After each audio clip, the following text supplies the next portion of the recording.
Can it recognize the game?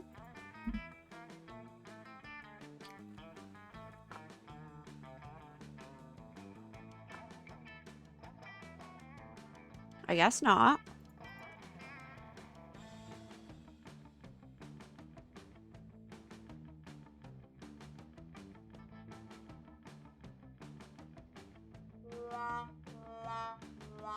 Okay. Thanks. Thanks, Lily. Okay, it's recognizing the game now. Alright. 1 second to just put a Triscuit in my mouth. Alright.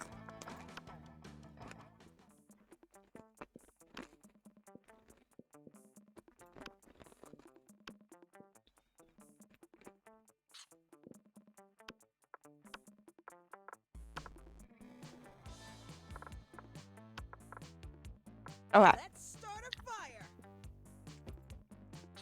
This might be one of the last times we play Monster Prom, at least for a bit.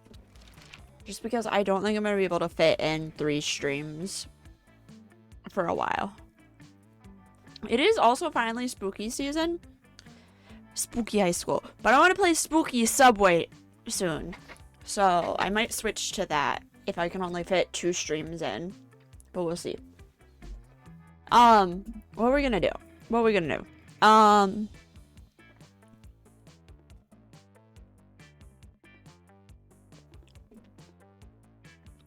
Okay, so we're going to do the cocaine ending if we don't get a surprise gift. Yeah, Spooky Subway by, I don't remember who it's by, but it was published by Aggro Crab. I do know that much. It's like Midnight Subway or something like that. Alright, so we gotta get in the brain of Scott.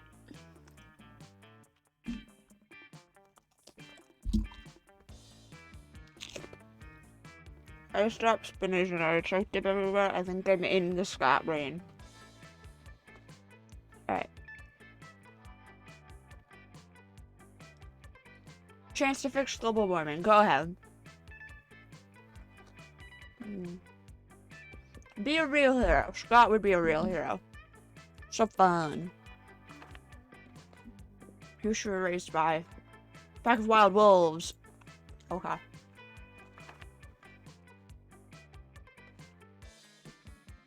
Alright. Partners give you a cool gift. What are you gonna give them? Silly toy that makes silly noises. What a silly boy. Let's do this. Alright. We're gonna make some money. Yeah. Scott and Miranda seem to be arguing about something. Your sweet mediation skills are clearly needed. No, I know our football team is called the Spooky High Spooky Monsters Who Spook, but who also play sports. But who's our mascot? Our mascot? Oh dang, you're right. We don't have one. Ooh, what about Misha the mermaid? Mermaids are monsters. No, wait, too girly. Try this. Wally the werewolf.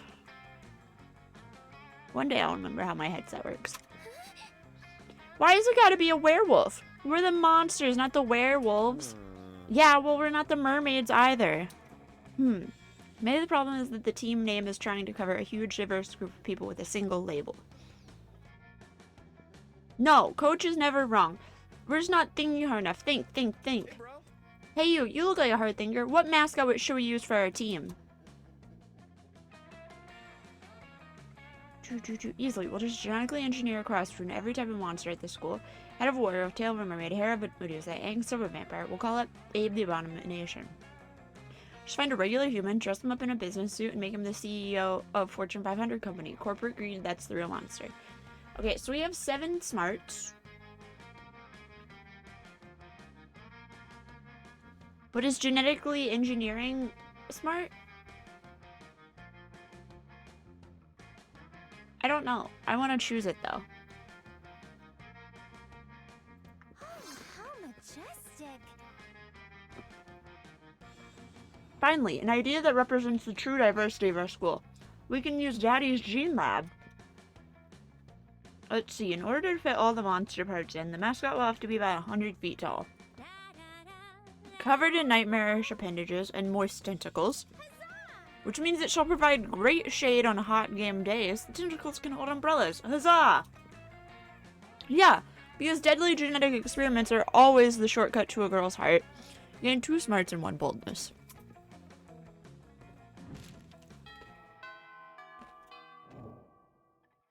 Let's do this.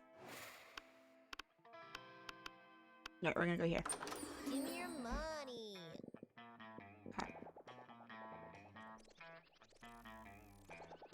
I also haven't done this. Later, Gator. Alright, what's it do? A sock puppet. Creativity went up. I'm very creative.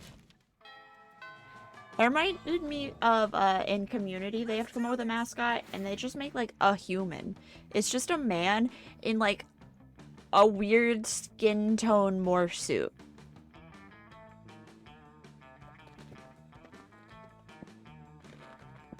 Alright, we need to get our boldness up.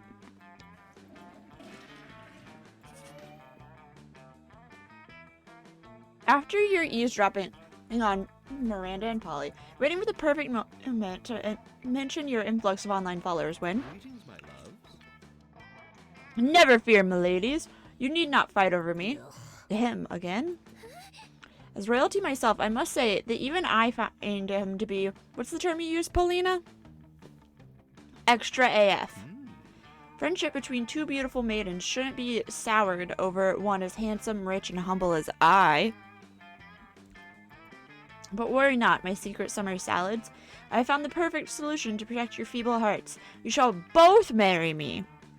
I've dealt with male entitlement before, but this is official next level. Yes, an interdimensional level, as our collective wedding will be, as well. Yeah, not interested. What a commoner. You are hardly the first prince to seek my royal hand in courtship, and I don't see that you're bringing much to the table. Interdimensional table, and I am the definition of marriage material. You'll never find a better suitor. I have a castle. I can defeat anyone at anything. I'll show you. I'll fight her. Is the interdimensional prince pointing directly at you? Why is your life like this? I can defeat you at any challenge. Name your weapon and prepare to lose. Miranda and Polly are watching you closely. Maybe you can skew the prince's challenge to really impress one of them? It's a rolling Miss Fancy.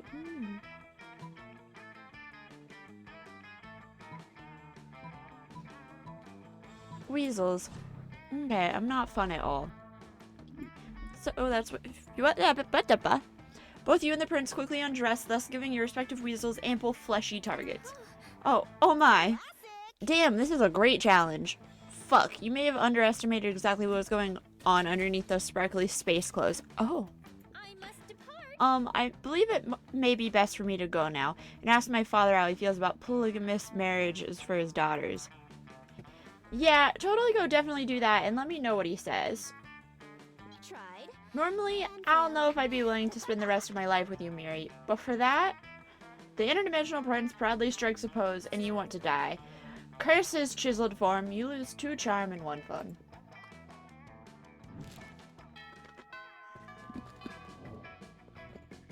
I'm very creative, though.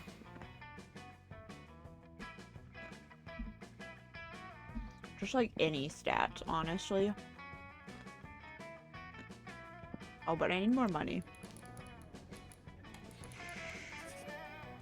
2 money. In the wake of all that, you overhear Miranda and Polly discussing a party. Oh, Polly, I'm terribly excited for your upcoming party. Yes.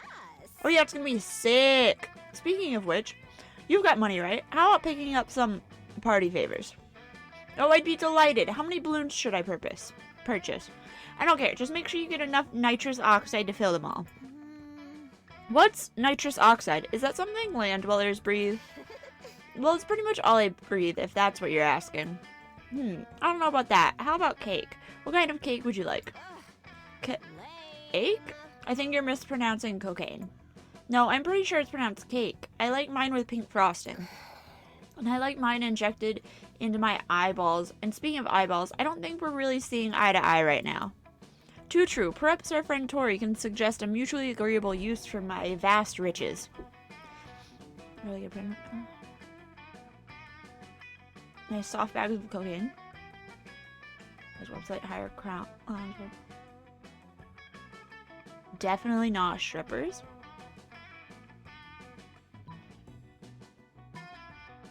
Creativity. Oh, that was fun! The other one was creativity! Bullshit! Okay.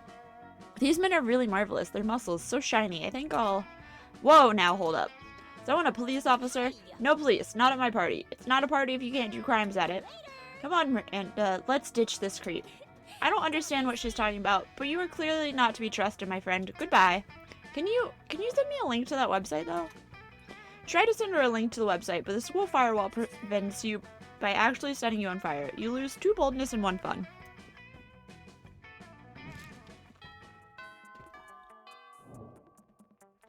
Let's do this. Alright, Hey, stranger. we're gonna buy cocaine. Later, Gator. My smarts went down. While everything else up. Alright, I need to stop eating the spinach and artichoke dip. My hunger has been satiated, but I must have din din. I'm just cleaning off the container. Okay. Alright. Alright. I need charm.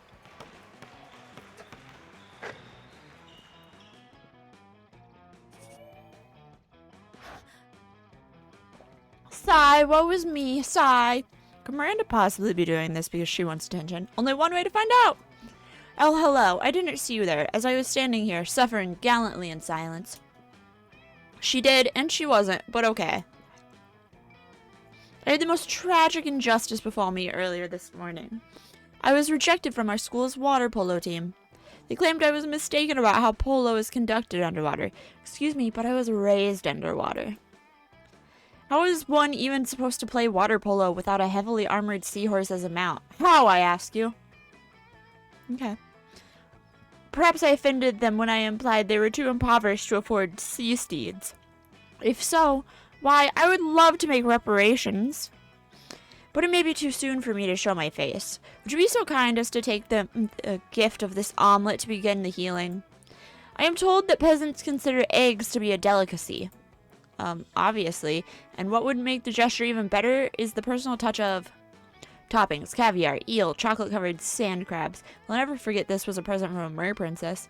An elegant stenciled card with your sincerest apologies, a list of all of their fears, and a bundle of compromising photographs. That's bold. This creative. Yeah, so creative.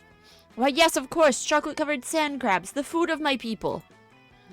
Nothing says fit for a mermaid princess like a breakfast of seafood. As we say in my kingdom, wake up and smell the slowly rotting whale carcass, and then come have a bite before we head off to the day's executions. I'm sure you have a similar saying here. Thank you so much for your service, my hero, and Godspeed to you and your seafood-filled omelet. And make sure to take lots of pictures of them eating the eggs, so we can all remember how generous I was. Sweet! I mean, less sweet, and that now you have to carry eggs filled with dead fish across campus to the Water Polo Club's headquarters? But did you see how happy Miranda looked? Happy as a clam who wasn't baked into an omelet. You gave in 2 charm and 1 creativity. Do do do. Let's do this. Let's do this.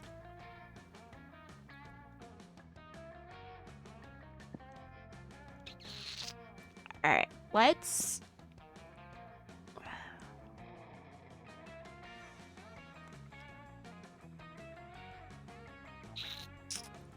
Let's get our fun, our boldness up. Let's get our boldness up. Day-to-day, you skip class and just hang out in the bathrooms because you respect no authority. On the way there, you run into Mamimi, the Oni girl. She offers you some of her weird Japanese energy drink. You take a sip. It takes like you. No, wait. Definitely was supposed to skip all of this. Many people go to the bathroom to fill a basic biological need, emphasized, in fact, as going to the bathroom. But when you go, you're immediately greeted by the hullabaloo that can only come from the clamoring of many armored merpeople. This goddamn school. Hear, hear. My judgment is final. The sentence is death, to be carried out immediately by my most trusted executioner, Exthrop. What? Miranda is sitting on what should, again, euphemistically be called a porcelain throne, but which has been turned into a quite literal throne, adorned with gold and jewels and dolphin skulls. And what was the next stall before all the walls were knocked down? A bare-chested masked executioner holds the prisoner aloft.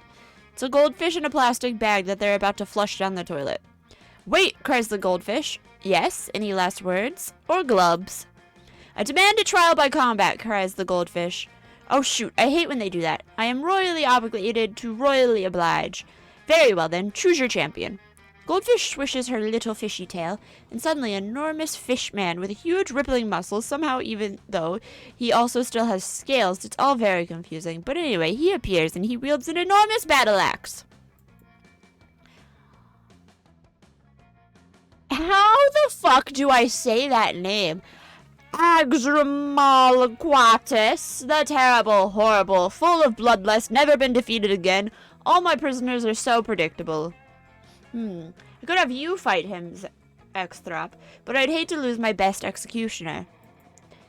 There's Shark-Headed Max, the Axe, or Madrigal, the Murderess, or Whale-Dicked Wayland, the Wanderer. What?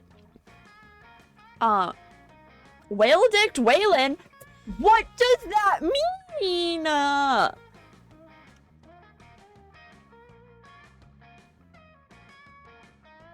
Like, was he dicked by a whale? Or does he have a whale dick? Anyways, let's move on. But of course, there's only one champion worthy to fight the undefeated the terrible, horrible, full of bloodlust, never been defeated. And that's Tori, the nightmare from the surface, breather of air. Cool. Don't worry, Tori. Just because the terrible has killed literally every single champion he has ever come up against doesn't mean he's gonna kill you. God damn it. Now you can't even piss without the threat of being ripped limb from limb by a fish. Better find a way to turn this around so you can survive. And more importantly, impress Miranda. They're not there before. Is that smart? That's probably smart. Trial by combat. He didn't say what kind. Challenge him to combat in the popular video game of battling pocket humans Pokemon. Is this creativity? Maybe. Yeah, it is! Damn, says the goldfish. I forgot to say trial by combat, wherein combat is defined as two people brutally beating each other until one party is either unconscious or dead. Next time I'm facing execution, I'll probably need to get a lawyer. Don't be silly, Billy. You know lawyers are illegal for the accused. As are video games for peasants under my wonderful family's beautiful, silly, authoritarian, and fun regime. So good luck. Blah, blah, blah. Doesn't matter how much luck blah blah blah has, you have an entire lifetime of playing the pocket human video games instead of going on dates or interacting with other monsters your own age. Oh god, wait, actually this is kind of pathetic now that you think about it. But no matter, for now is the moment in which your total lack of sexual conquest might inadvertently lead to a sexual conquest. Miranda watches intently as you and blah blah blah blah take your positions and prepare to see who can capture the most Pokemon. And battle businessmen against waiters, against actors, to see who will be the ultimate pocket human trainer. It's you. Like, it's so clearly you. Even if weren't at a huge disadvantage due to having never played a video game before. Come on, the dude has fins. He doesn't have fingers. You destroy him quite easily, becoming the very best pocket human trainer like no one ever was. Oh look, it would appear your champion has been defeated. You tax-evading scum. Now prepare to meet your maker. Wait, tax evasion? Miranda's executing a citizen for tax evasion? Damn, that bitch is cold, and you're super into it. Any last words? You may be able to flush me down the toilet, says the goldfish bravely, but you'll never be able to take away the likelihood that I could live in the sewers and mutate into something far greater than I am now and return to fight Tori, the nightmare from the surface, breather of air, my own self. A risk I am most certainly willing to take. After all, Tori just proved herself to be my greatest, bravest, beautifulest champion ever. Oh, she said I'm beautifulest. Whoever would have thought that you could win my heart, at least the piece of it that really wanted to see this goldfish dead, simply by spending all of your time on such a frivolous childhood pastime, far past the age where it's socially acceptable. Who indeed? And yet here we are, with you having earned 2 fun, 1 charm, and 1 piece of Miranda's murderous heart. Yeah. Doo doo. Let's do this.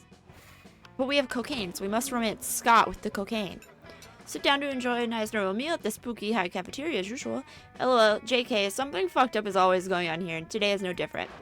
Oh, hello, Tori. Did you want to come sit with us and our imaginary friend? No one else is here. This is the fucking lion. Their imaginary friend roars, and the whole cafeteria shakes. Okay, Tori, you have some smarts. You're probably going to figure this out pretty quickly. Why? Do we have a wild beast under our table? Why don't you take a guess? He's asking you to guess because we totally forgot our plan. Scott! No, we didn't! Shut up! We were going to teach you the piano, or maybe the saxophone. I lost my notes. No worries, no notes needed. You know exactly what they should do with this wild beast. New school mascot! Yeah. Oh, that's a great idea.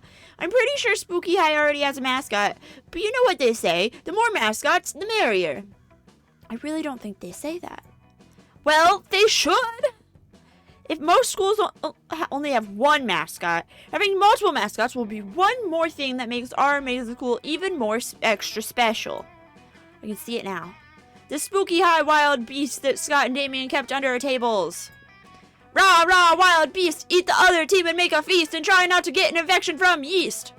Actually, that shit is pretty dope. Tori, thank you tons, the wild beast mascot will be fun. If you ask me, I owe you one. If you're a nitpick, you could point out that tons and 1 fun don't actually rhyme. But why would you nitpick such an adorable and genuine display of affection from darling Scott? True. Doo doo. Let's do this. Alright, let's up my boldness. Oh, woe is me, alas and alack a day. Miranda throwing a hissy fit? Must be Tuesday. Still, what else are you gonna do? Study? Ha. Oh, hello, don't mind me. I'm simply enduring the most horrible injustice to happen to anyone ever. You shan't believe such cruelty could happen at our own school, but just today, Mrs. the Loch Ness Monster told me that I shall be receiving a B+ in her class. A B+! And all because I seldom attended. Does she not understand the importance of my daily royal manicures? Such a horrid grade will surely cause father to cease paying for my seahorse insurance as punishment, and then how shall suitors call upon me? Oh, the tragedy! If only someone knew of a way I could, I don't know, perhaps not fucking fail. Break into Principal Giant Spider's office, access his private computer, and alter my grade. Stick a web of flies outside the principal's office. When he gets out to eat, we sneak in to cheat. Burst into tears. Spiders hate tears. Not so smart. My ladies-in-waiting are expert lace makers. I'm sure they shall have no problem dropping everything in order to detain a variety of bugs. Indeed they don't, or are too terrified to object, and they create a sticky, gooey web. A very sticky, gooey web. Innocent students, simply trying to get to class, because some students at the school actually care, are caught in its powerful grip. Werewolves lose clumps of hair as they try to wriggle free. Mummies unravel their bandages. Ghosts give no fucks. Everyone else just sort of sheds their clothing and streaks down the halls in terror. Ack, my poor eyes, gazing upon all this naked flesh, and not one of them having bought me so much as a cherry at first. Miranda dashes off to find friendlier sights, and you dash off to detention, courtesy of Principal Giant Spider, who's 2 boldness and 1 smart. Cool.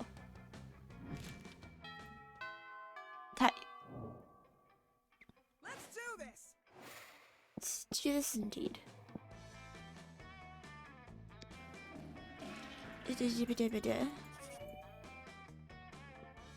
Afterwards, Miranda summons you. It feels weird to be summoned, but you comply. You can't resist her mermen goons. Thank you for coming, my dear. I have finally decided to trust you with my most important aspiration. I am destined to be Queen of Prom. The royal ascension is nigh. We must prepare. Most of my competition is naive. They foolishly assume that Prom Queen is a purely ceremonial title. Except Ursula Jr. She's proving to be quite a worthy rival. I respect that. which is why we must destroy her reputation immediately. Any thoughts? To convince everyone that she likes humans. Fart joke. You plan a claymore mine in the toilet. No point in doing anything half-assed.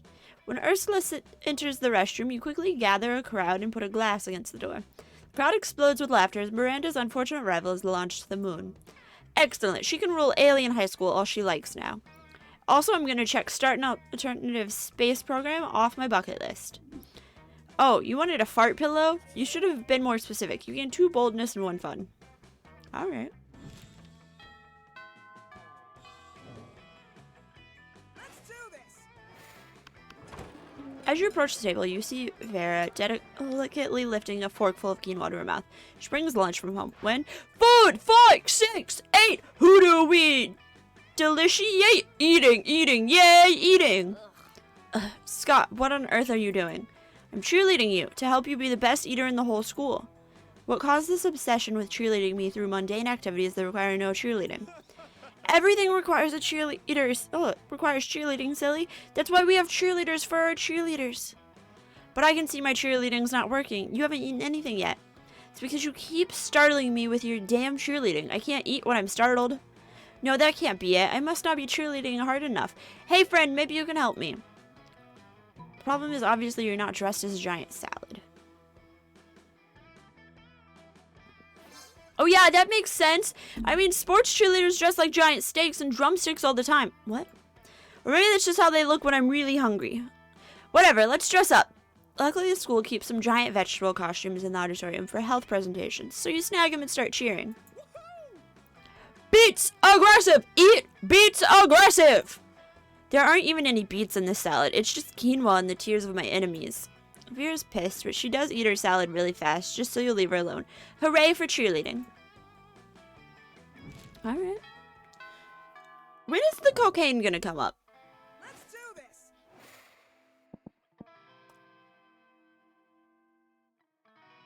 Yeah, let's get the charm up. Give me your money. Didn't mean to do that. Anyways, too poor for everything. Yeah. I fucked up. Oh well. Oh.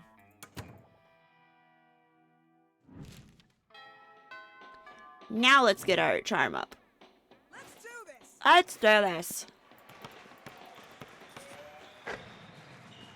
Somebody puts a sack over your head and throws you in a car. You drive for hours before they let you out and take the sack off. To go to the first floor restroom, Miranda is sitting on a makeshift throne while her goons jump in and out of the toilet. I'm glad you came. My prom queen campaign is moving on to the next stage. Your expertise is crucial for this. Most of my inner circle are fish. Hardly helpful unless genetically engineered beyond recognition. Fuck. Okay. Speaking of which, I need you to help me sneak a 3-meter tall, heavily armed cod assassin named Tresca into the school. No reason, but if you're friends with that singing harlot Ariel, you best say your goodbyes. To every student at our school. Okay. Release the Kraken. So bold. Kraken, of course, the tiny terror of the 3rd grade. I shall send word to the elementary school at once. Soon Kraken, an 8-year-old octopus with a shitty attitude, runs into campus and pulls all the fire alarms. Witches melt, vampires are trapped by running water they can't cross, and Damien's will to live is extinguished. Amidst the chaos, a Caribbean crab cries out for help. His mistress hangs on a hook in the middle of the hall. Ha! Looks like the little princess is no longer part of our world. If Miranda is this ruthless on land, you shudder to think of what she's like under the sea. You gain 2 fun and 1 boldness. I feel like we're going in the wrong direction. You approach Scott and Polly's table to find them crouched behind a pile of jelly desserts, plotting. Thank bros if you're here, bro. Come on, join our huddle. Maybe you're curious about our huge pile of jelly jam gelatinous dessert cups. Well, wonder no more. We're going for the jelly prize. Yeah, we're gonna win it. If we collect the foil cover of 100 jelly desserts, we'll be the lucky winners of 1 free jelly dessert! But right now, we're stuck. We've only got 99. That means we need 1 more, Scott. We need 1 more. We need 1 more! You'd give them your jelly dessert, but you already threw it at a bird person you hate. Guess you've got to make a choice. Make like a puppy dog and beg? Yes. Begging? What? I never beg, except in intricately choreographed erotic scenarios. Is this an intricately choreographed erotic scenario? No, even better. This is gazing sadly at people until they give us food. You happily follow Scott around the cafeteria, whimpering at people for their jelly desserts. Polly just eats all the stockpiled jelly desserts while you're busy begging. Also, no one is willing to give you any jelly desserts. But it doesn't matter. As the saying goes, begging is its own reward. That and the quality time you get to spend with Scott. That's also a reward. Do, do, do. Let's do this. Let's do this. Okay, I need money.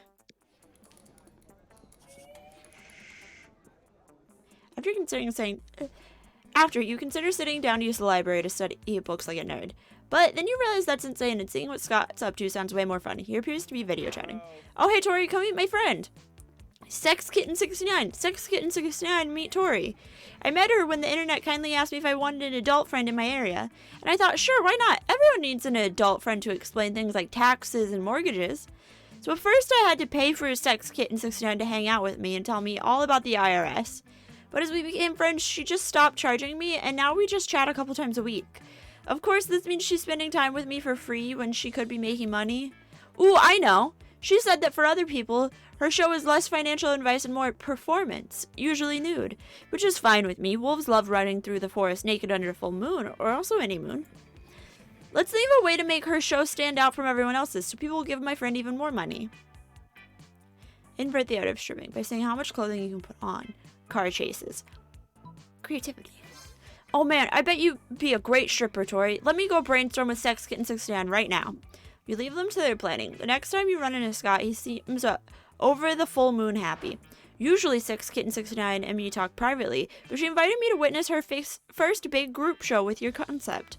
It was amazing. First she put on a sweater and 3 pairs of socks on top of each other. Then she added 2 scarves and 5 hats. Then a welding mask and sunglasses on top of the welding mask. A waistcoat, a cummerbund, a scuba tank, high heels, galoshes over the high heels, necklaces around the galoshes. I've never seen anything so beautiful in my entire life. And she said she made loads of money. Thanks so much for helping Sex Kitten 69. She's one of the nicest girls I know, and I'm so happy we can all be friends together. Wait, did this man... Yeah, that's a lot of clothes. Did this man say that I would be a great stripper? Or did he just, like, casually say that? Scott's tail wags with excitement. What a cutie patootie. You gain 2 charm and 1 fun. Do, do, do. Let's do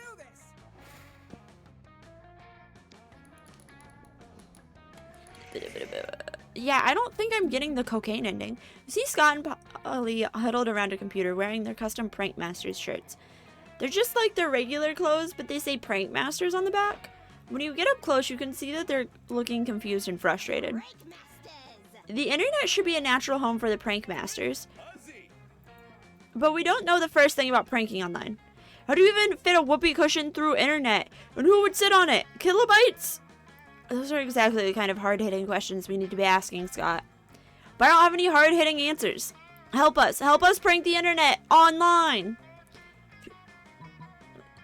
Use ghost power to punch people in the face through the boobs. Not so smart. No it doesn't. The 5 is too curvy. You're thinking of a calculator. Yeah. What's a calculator? Don't worry about it, Scott. You, be honest with me. Do you even know the difference between a computer and a calculator? No. You start to sweat. She's got you. You have no idea what a computer is. Maybe it's that thing that washes dishes. No, that's a dishwasher. Scott and Polly leave while you're figuring this out. You lose 2 smarts and 1 fun. I have -1 smarts. Do, do, do. Let's do this.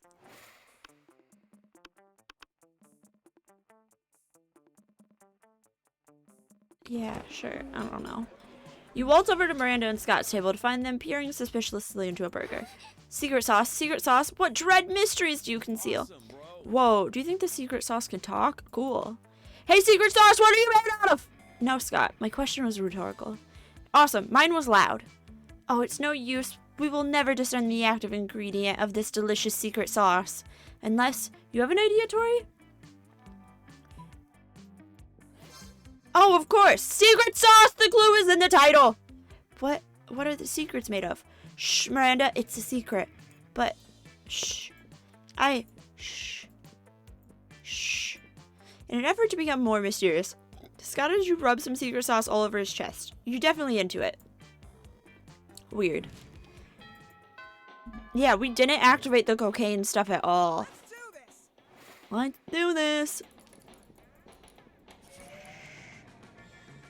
You open your locker and a cloud of gas knocks you out. You come to your senses, plummeting towards Earth, rapidly approaching terminal velocity. You fall into the school's backyard into the hands of Miranda's biggest goons. Your classmates don't notice. Didn't work. None of them even notice your glorious fall. People are so used to spectacle at this school. This slow ascension is tiresome. I need a glorious act, a grand gesture to secure my throne. Can you think of something while I flay my salmon? Bring war? So creative. You single-handedly break all windows in the school and start renovating the merry-go-round. What an excellent choice of materials. Glass is made from sand, and I never understood why this school has a merry-go-round. Glass is sharp, but you persevere and build a 50-foot-high statue of Miranda, shard by shard. You spin the playground toy. You don't know whether it's the gods blessing your creation or just blood loss, but you... Oh gosh, it sparkles! You pass out from blood loss shortly after Miranda starts apologizing for swearing. You get the best medical care from Miranda's surgeons, and also 2 charm and 1 creativity. Monster prom draws near. Like, she's gonna say no if I click it. Because I need 13 charm and 13 money. And I don't have either of those. Scott will say yes, but I didn't do the cocaine ending. So, like, what if I just get rejected? For funsies. Because I don't qualify for anyone. At all. Like, really at all. We're just gonna get rejected. Let's do this. Let's do this. Of course I want to go to prom together. My Machiavellian fellow conspirator can't help but dearly value such a brilliant and scheming mind. It's smarts to keep someone that can be so useful at palace intrigues close at hand. And we royalty are all about convenient and strategic marriage. So why shouldn't I be smart and strategic about prom dates too? Also, you're like super cute. She said yes. When prom night comes, you're ready to have the night of your lives. You've practiced your Viennese waltz. Yeah, I don't know how to do it. And Miranda's deeply impressed.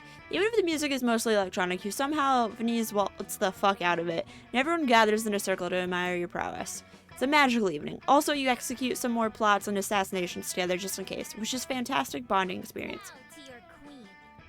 You and Miranda are selected as prom royalty. And you know it's a bit cheesy to say this, but Miranda's beauty is heightened by the delicacy of her enemy's blood all over her body.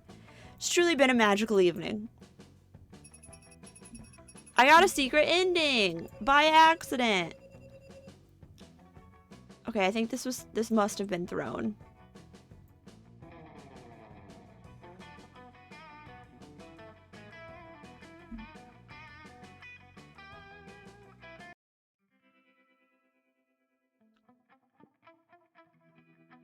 Alright, we gonna escape this? Click all of this. Yeah, I wasn't rejected, shockingly.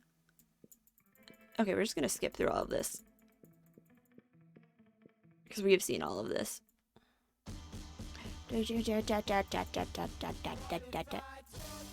we have to skip this. We have to skip this. That's copyrighted music. I unlocked 4 new... Do we want to? I didn't mean to click that, but...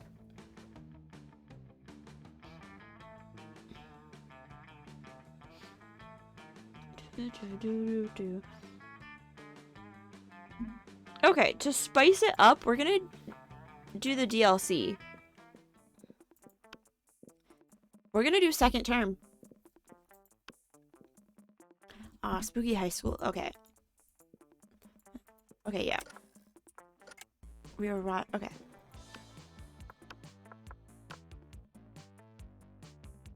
We've never played the DLC before.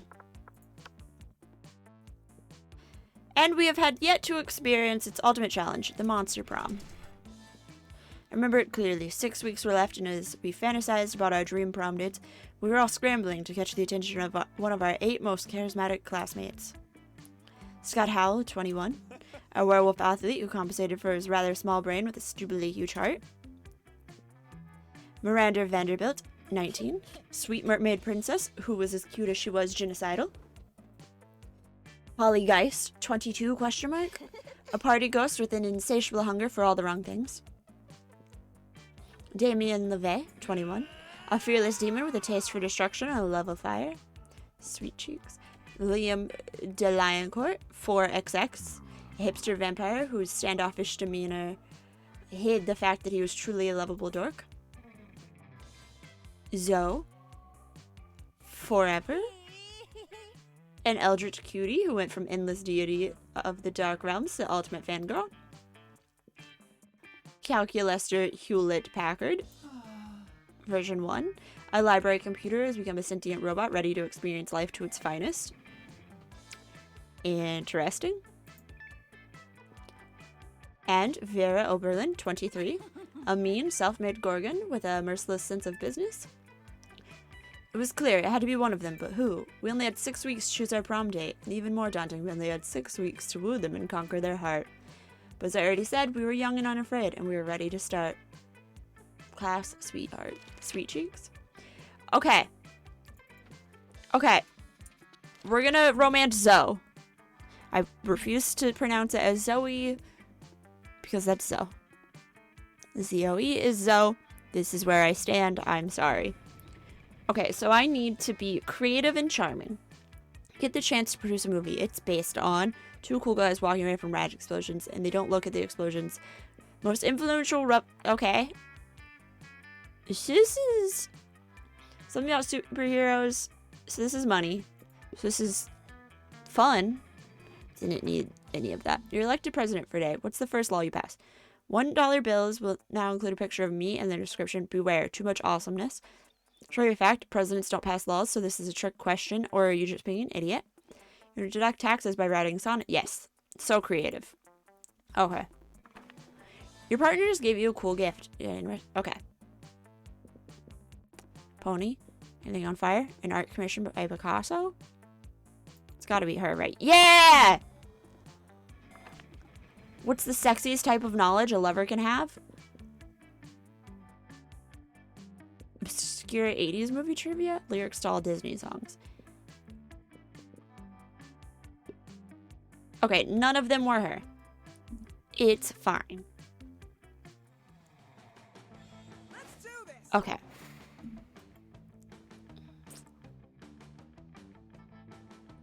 Okay.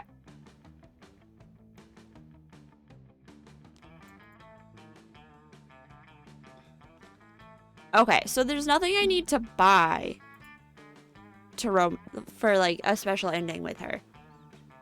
So, that's fun, I think. Yeah. Yeah. Well, I guess I could do the ones that say anyone.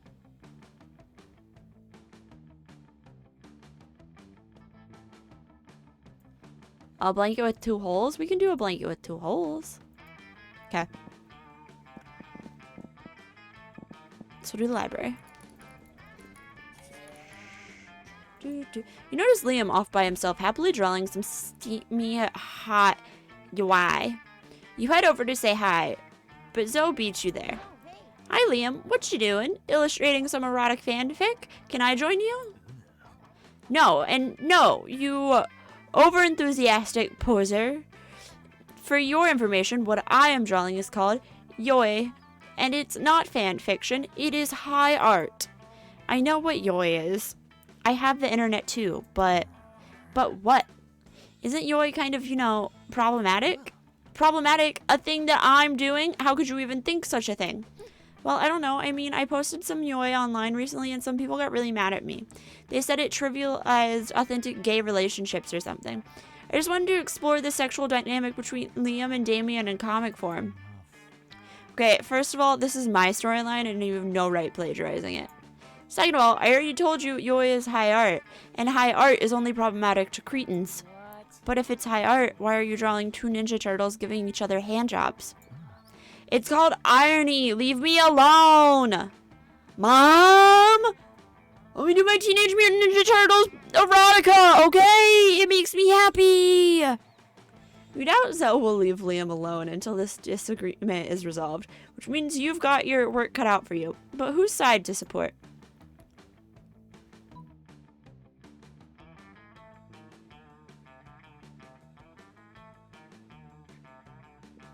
Not so charming. Ah, yes, glue. Of course you are right. Yao is truly the glue that holds all of the art forms together. What good would painting, drawing, sculpture, and interpretive dance be if not for the steamy undercurrent of sensuous butt stuff that noble Yoi provides? Liam, I think Tori means like wheat gluten. You know, the stuff a lot of cool people don't eat because they've decided it's bad for them.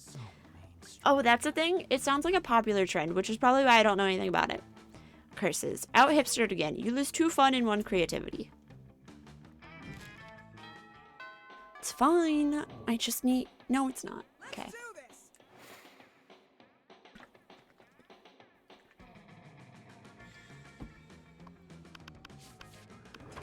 You sit down with Zoe and Calculester. Zoe seems to have brought some fresh sanity today.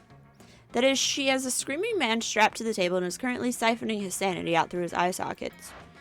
Friend Zoe, I'm afraid I must take issue with your current practice. What, eating?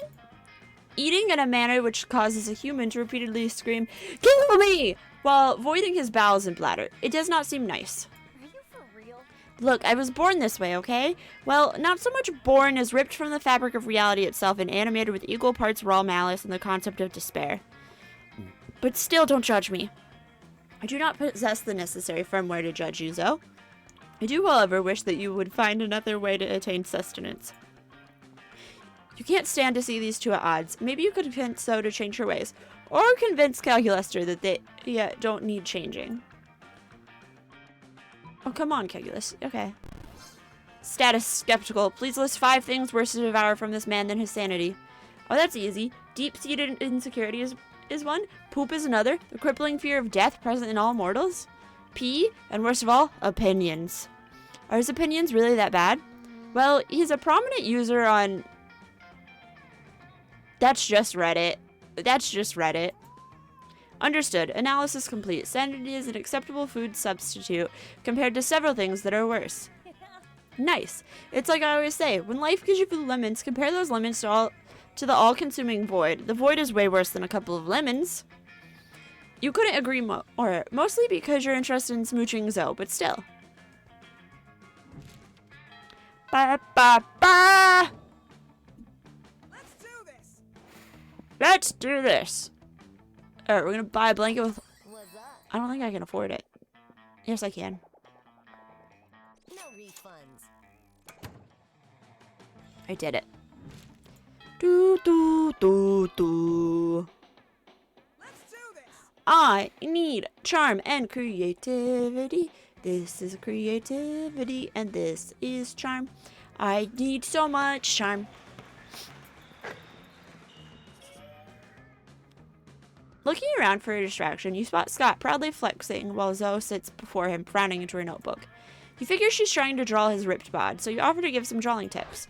Drawing? What? I'm not drawing anything. I'm writing a fanfic about Scott's muscles.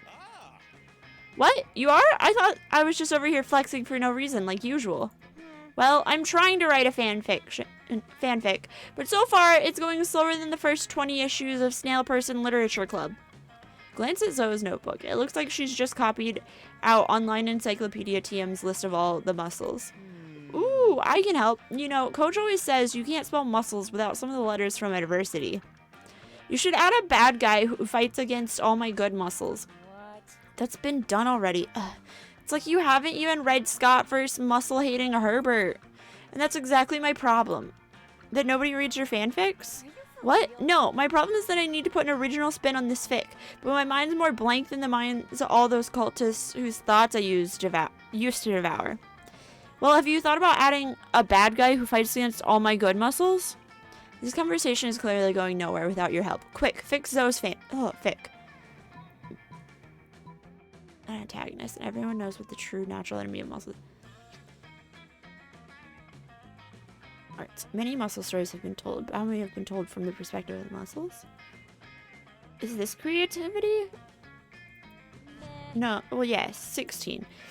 There's the glute in your eye, pecs and prejudice, the fault in our sartorius, full frontalis, hamstrung for you, unnamed Peronius, longest happy Potter crossover. Do I need to go on? Yes, these sound great.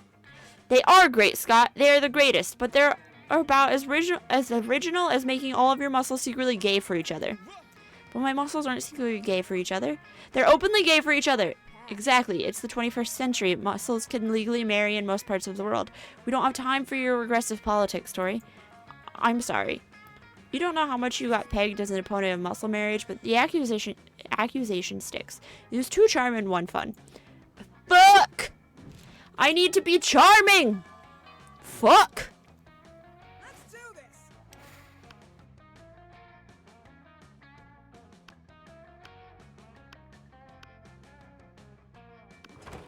You watch watching Polly with increasing intensity.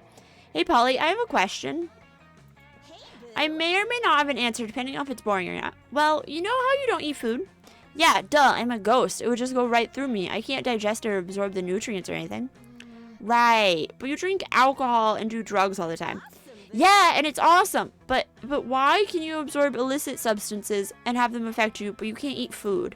It's like sometimes you're totally corporeal and sometimes you're incorporeal, and it just doesn't make a lot of sense. Yeah, and it's awesome. But I'm awesome. It is an interesting question Zoe raises. Maybe you should look at this more closely. Hey, so let's do some science. We can throw things at Polly and see what goes through and what doesn't.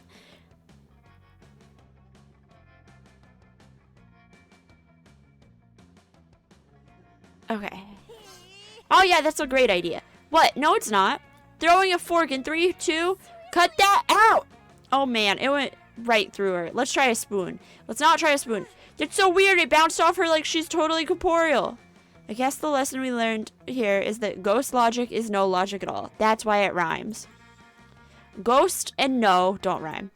Of course not, but there's no logic here! Watch out, I'm throwing a plate at you.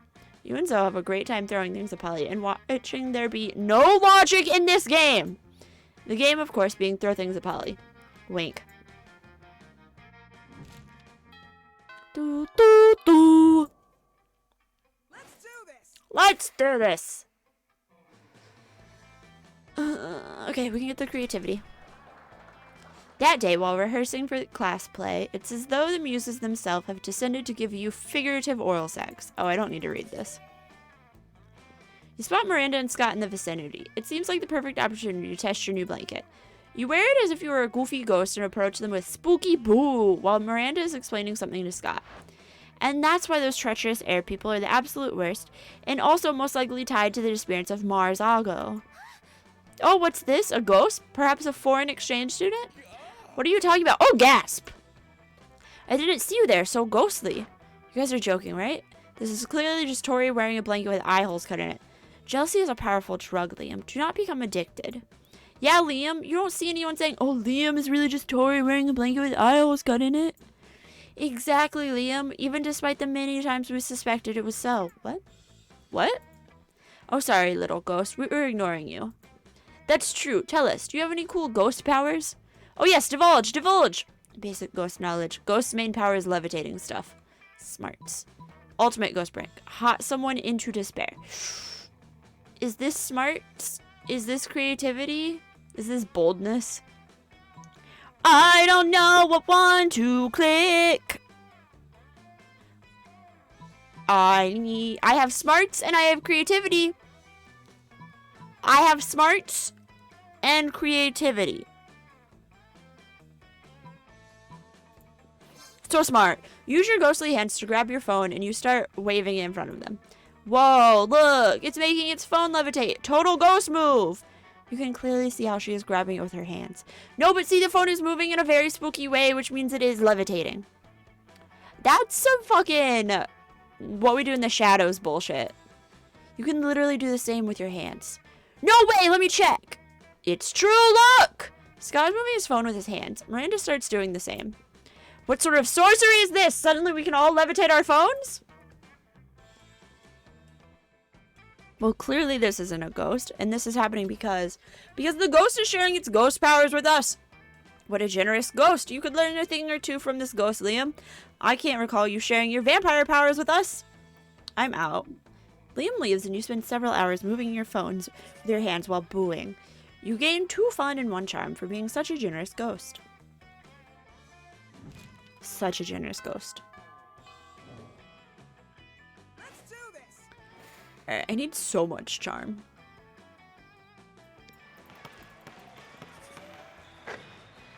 So I was playing Foff. Ooh, I was playing Foff. I'm Zoe and I was playing Foff.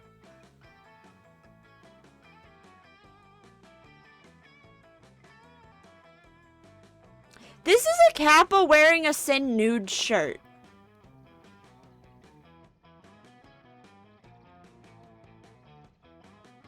Huh. I hope that stands for fuck off, faker, because that's what you are. You're a faker. What? How do you figure it, Leonard? I was just trying to tell Tori how much fun I was having. Being a fake gamer girl? Because if you were a real gamer girl, you wouldn't need to talk about how fun games are. You would just be playing them. A real fan doesn't go around shoving their fanness in people's faces. That's just what girls do, because they're doing it for attention. Leonard, literally all you do is try to prove to people you're a real fan. You're the one who interrupted this perfectly normal conversation. Fake conversation? Leonard. Fake Leonard? No, wait. Real Leonard. Girls are the fake ones. So are you saying there are no real gamer girls? I thought I had met one once. She wasn't like all the other girls. Right up until she was! When the bitch friend-zoned me and went and dated some asshole Chad Cabra. Wait, how did that have anything to do with her interest in gaming? Poor Zoe. She's new enough to this whole being a high school girl thing that she has no idea there is no reasoning with Leonard of the world of this. Not to be a white knight or anything, but you really should step in and find a way to distract Leonard so you and Zoe can discuss absolutely gender-neutral topics like gaming in peace. Distract Leonard by finally creating the perfect real gamer girl profile on Twitter. Tell Leonard that you heard someone saying there's no wrong way to play video games. I think that's bold. This is creativity. Damn it. Pull out your phone and quickly create a Twitter profile. First ever legitimate gamer girl. And that, Zoe, is while you're fake attention craving. Oh, wait. Someone just followed me on Twitter and I must vet them immediately. Real Gamer Girl 42069. Oh, sure. You're a real gamer girl. Real gamer girl. I'll be a judge of that. Ha! She barely knows anything about senior regular samurai frogs. What a fake fan. Oh, but scroll down and she's posting all these obscure facts like she needs to prove she's better than everyone. Bitch. Wait, so she somehow knows too little and too much about this show? Psh, framing all these pictures just of her face like she doesn't know everyone just wants to see her body? And look, doing all these cosplays and skimpy outfits just for the attention. So now she's wearing too much clothes and too little clothes? And here that fake little... No! You're done! May the sinks swell into seas as you try to wash your hands and drown in you in their depths. May your fingernails grow inwards and crawl up your weak arms and piece your brain. May you be bowed over by 1,000 farts, as is the traditional way of defeating a Kappa. Oh my, that was too personal. I shouldn't be a speciesist, no matter how. Absolutely abominable! You are. I'm so sorry. Zoe runs away in tears, and you run away with negative charm and negative fun. Fuck. Let's do this. I need money. I have to go here so I can get some stats. You're trying to enjoy a meal in peace when space untwists itself to reveal the interdimensional prince. Most glorious hero, thank the squid star I found you. I have been confounded by the most fiendish riddle. A riddle that has vexed me for days, nay weeks, the riddle of how to change the ringtone on my new smartphone. This interface is more torturous than my palace labyrinth. For real, you grab the prince's phone, change his ringtone to Butts, Butts, Butts, all about those butts, by the Booty Bros. My hero, what seems difficult to me is trivial to you, and you even guessed which ringtone I desired, a true all-time classic from the 6th dimension. There's only one way I can repay you, by bestowing upon you a superpower of your choice. I can do that. I'm the prince of another dimension. I can do all kinds of crazy things you don't know about. All kinds of crazy things besides use his phone, apparently, and he really only gives you 2 superpower options. Telepathy and ass that won't quit. Prince whacks you on the head with telepathy rod, granting you access to the minds of others. Right in the middle of it. Okay. You are overwhelmed with images. Goblin's butt problems. A genie's foot fetish. 2 swamp creatures imagining each other naked. It's too much. You plead with the prince to downgrade your ability to telepathy, but only when you're drunk. Very well, your wish is my command. Perfect. Now you have an excuse to get drunk before every quiz. Till now, it's just regular alcoholism. Gain 4 smarts. Okay, well, I didn't need that! Let's do this. I thought that telepathy would be charm. Then you realize you're feeling like going full ghost with your blanket again. You're observing your surroundings when you spot Miranda and Damien. You're about to get closer when suddenly... Greetings, my love. Greetings, beautiful high schoolers. It is I, the interdimensional prince. I'm here to rescue you from your mundane existence. Just sign these marriage papers. Not this guy again. Look. Whoa. Gasp. An underworld specter. This again? What again, Liam? This is clearly a kick-ass powerful ghost. Look at its face. So deadpan. No expression at all. It's because it's not a face. It's a sheet with 2 holes cut in it. Man, I wish my face had 2 holes cut in it. That would be fucking metal. No, listen, it's not a face. It's... Ghost friend, help us. Save us from this interdimensional creep. Yeah, do something. Something ghostly. Boo. That's bold. What's this? This is creative. Whoa, do you see that? Real goosebumps. This fucker doesn't fuck around. My apologies, beautiful high schoolers. What exactly is boo? We don't have that many ghosts in my realm. There's a super spooky ghost thing. You should run for your life. Yeah, interdimensional loser. It's like a super legit ghost thing. This ghost is probably about to unleash its ghostly rage upon you. Be ready for 100 years of misery. She just said boo. Can you stop all this stupidity? Beautiful Liam has a point. Yet fierce Damien and wonderful Miranda show so much energy in their affirmations that I cannot help but believe them. Vocal energy is my main criteria when following my various advisors' advice. So today I shall retreat to my dimension, but fear not, but beloved high schoolers, the interdimensional prince will be back for you. And so he disappears into another annoying portal. So metal, ghost person, you made him retreat with a single boo. So brave. He retreated because of what you 2 idiots told him. He said so in front of us just a minute ago. Liam, really, sometimes I wish your face was a sheet with 2 holes cut in it, so that way you couldn't say annoying stuff 24/7. Whatever. Little ghost friend saved the day again. Huzzah.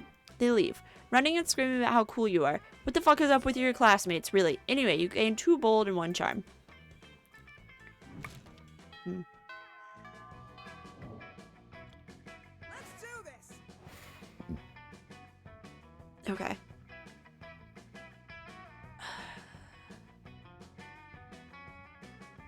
Okay, we're gonna do creativity. Because that's the one that needs to be the highest.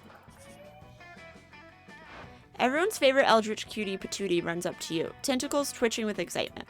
Tori, did you hear? Did you hear? TV streaming platform TM is rebooting senior regular Samurai Frogs. I'm so excited, like OMG.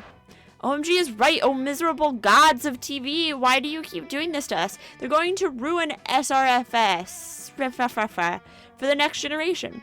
Just like when the SJWs hijacked Human Hunters and they made that all-female reboot, and now young monsters will grow up watching that and never know true happiness.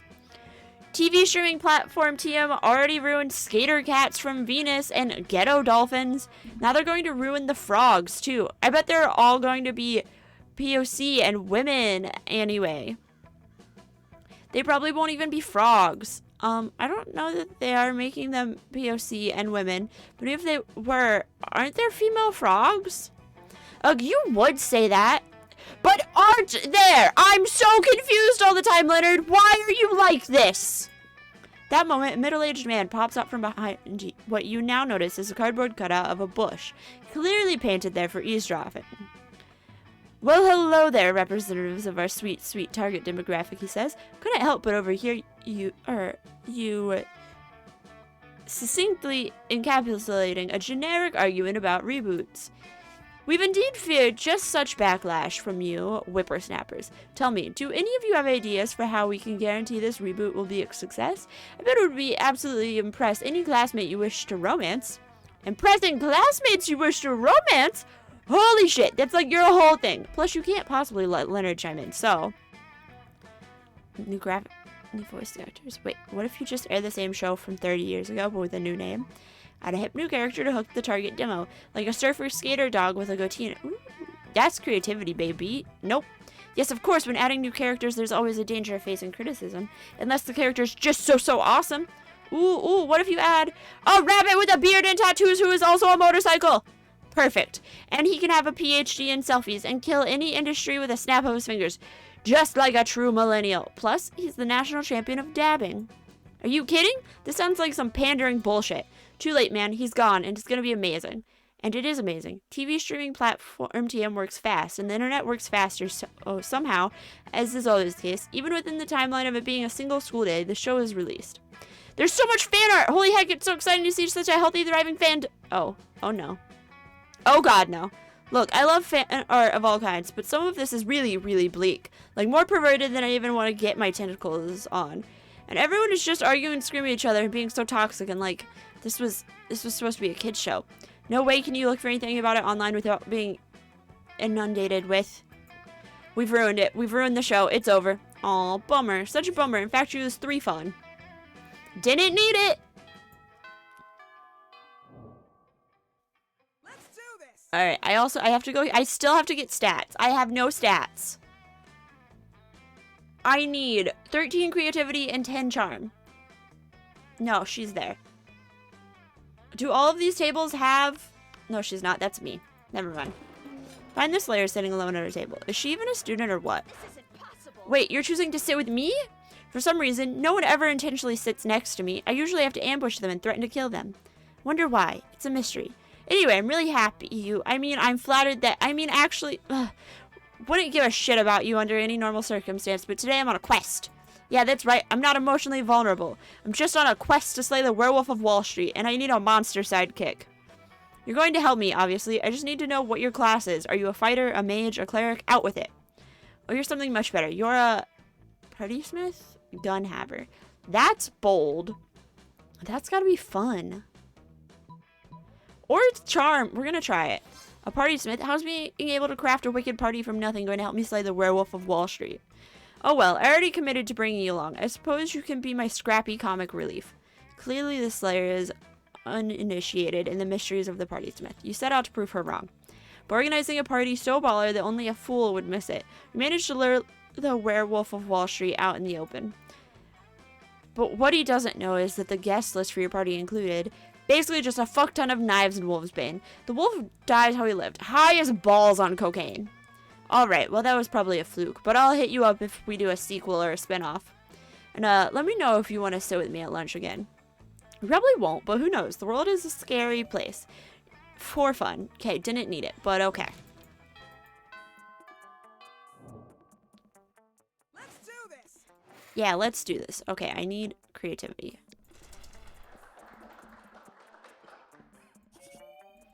Okay. You notice Zoe with the big grin on that amalgam of chaotic nightmares she has used to form her face. It's adorable. Tori, hey, guess what? My latest comic, Who Watches the Watchmen, Have Sex, just got published in Weird Tales magazine. I worked so hard on it, and it's finally out there in the world. Nothing can ruin this moment for me. That sounds like a challenge. Leonard, come on. Why do you always have to slide into my DMs? Delighted moods. Because I must shed light on injustice wherever it arises. What about world hunger, global warming, income equality, human trafficking? You didn't let me finish. I must shed light on injustice wherever it arises in the world of fandom specifically. Oh, cool. It is not cool, Zoe. It is not cool that publishing houses are showering attention on marginalized authors just because inclusivity is hot right now. I mean, look at you. You've got it all. You're purple. You're allegedly a woman. You come from a hideous dimension beyond mortal comprehension. Any magazine would die to be able to associate with you with its brand. But it's all a shallow marketing stunt, and what's worse, it's distracting from the real injustice that the liberal media is too scared to discuss. What about the artists who aren't part of some cool, sexy, underrepresented minority? What about us? How are we supposed to get recognized? If I was to entertain all the BS you just said, I'd say, I don't know, maybe through a combination of talent and the numerous connections and avenues you have available to you as a privileged member of society? Don't you see the P don't you use the P word around me, missy. If I'm so privileged, then how come my comic Zombie Sluts on Fuck Island still hasn't yet to be published? Because you spend all your time complaining about non-existent obstacles instead of getting better at art. Perhaps you have a point. Oh no, wait, I forgot you were a girl. That can't possibly be my fault. It's much more likely that the entire industry is biased against me. Ugh. Looks like there's only one way to solve this. You're way ahead of her. You select the only option that makes sense. For years, you've possessed the gem of Garado, powerful artifact capable of raising 4 people from the dead. Why not resurrect 4 great artists and ask their opinion? Is the Calgraph sorting hat to determine the objective value of the 2 comics? Yeah, smart. Damn it. Good thing you stole this powerful artifact from California's oldest arts college. They have to sort their students by throwing darts at a board now. But honestly, it works about the same. She really placed the hat in Zoe's comic, but nothing happens. There seems to be a note safety pinned to the back. What's it say? Please insert... That's a lot of money per year to be sorted. What? Who in the 9 planes of torment can afford that kind of tuition? People who are already rich, like my stepdad. Excuse me while I buy myself a sorting. 3 hours and a ridiculous amount of money later, the hat springs into life and spits a rhyme about Leonard's comic. You've clearly got some talent in you. Insert more money to continue. Ha! See? I'm the greatest, and it's all because of me and not my privilege. Well, this is depressing, and I used to get drinks with the actual physical manifestation of depression itself. I'm out of here. I lost 2 fun and 1 boldness, but it wasn't creativity or charm. Let's do this. Alright, I need to get charm. As long as I don't fuck up too much. So I was catching you up on the latest development on Pirate Tori and her spooky high seas fanfic when suddenly a portal opens up. Never fear, the interdimensional prince is here. I have come to claim my bride. Or husband, or non-binary life partner using the terminology of their choosing. The interdimensional prince, I love when he pops up. He always adds so much wacky drama. Wait a moment. Weren't you previously Eldritch horror and subsequently trapped in a totem deity god? Yes, that was me. You devoured my grandfather molecule by molecule, turning every atom of his existence into a million scarab beetles before crushing them and snorting their powdered corpses. I'm so sorry. That's totally not me anymore. No, it was magnificent. And now here you are, in the body of a high school girl, but of legal age to consent, which is exactly my type. Come, my beautiful devourer of worlds, be my horrific bride. Oh no. Zoe is such a spooky high fan, she might agree to marry the prince, just for fanfic purposes. Better stop this right now. Be careful, Zoe's been married 17 times before and eaten every one of her spouse's minds. Why get married when you can bounce on the strap? That's fun. I don't have fun. Bold. You ate 17 spouses' minds? Well, yeah. But as I said, I was a really, really different monster then. Also, in my defense, they were all super, super, super delicious. 17 minds, though? That just seems like a lot. I don't know. I mean, I like a girl who can eat, but eat that much? Your skin shall peel off in strips and fall to the floor in coils, and the coils will become snakes. And the snakes will devour your muscles and play your skeleton as a xylophone. I actually snacked on a little bit of his mind just then. Way too salty. Not marriage material at all. Damn, Zoe's a boss. Glad she's still unwed and you get 2 fun and 1 charm for your troubles. Doo-doo. Let's do this. Okay, I can sit at her table now. That should be fine. Welcome to see Damien closely inspecting Zoe's body. Not like that, you pervert. What'd that mouth do? Okay, that sounds bad, but wait for it.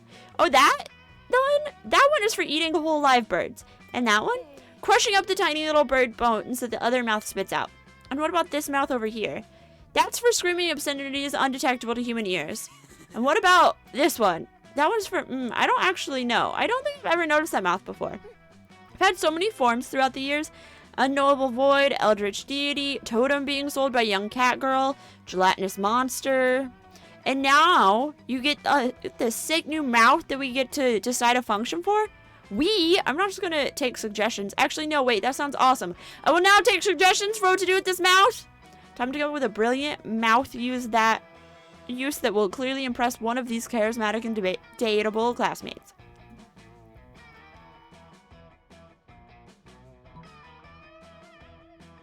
Tori kissing mouth.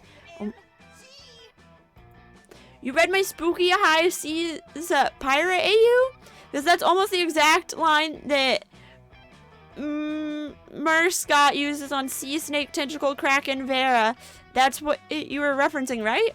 Sure, totally. Why not? I only like your fix where I beat someone to a pulp for the sake of sheer violence. None of that hurt X comfort bullshit. Everyone's a critic, huh, Damien? Anyway, Tori, tell me more about all of your favorite lines and plot twists from my fanfiction. And list your 10 favorite positive adjectives for describing my writing style and grasp on romance. Brilliant, witty, sparkling, thundering, raining, smart, compelling, orange, talented, and triangular. You instantly respond. Apparently it's a good answer, because Zoe takes her regular mouth and kisses you on the cheek. That's not an entire mouth dedicated to kissing you. Not yet, at least, but it's a start. Fuck yeah. Got a kiss from an Eldritch horror. Let's do this.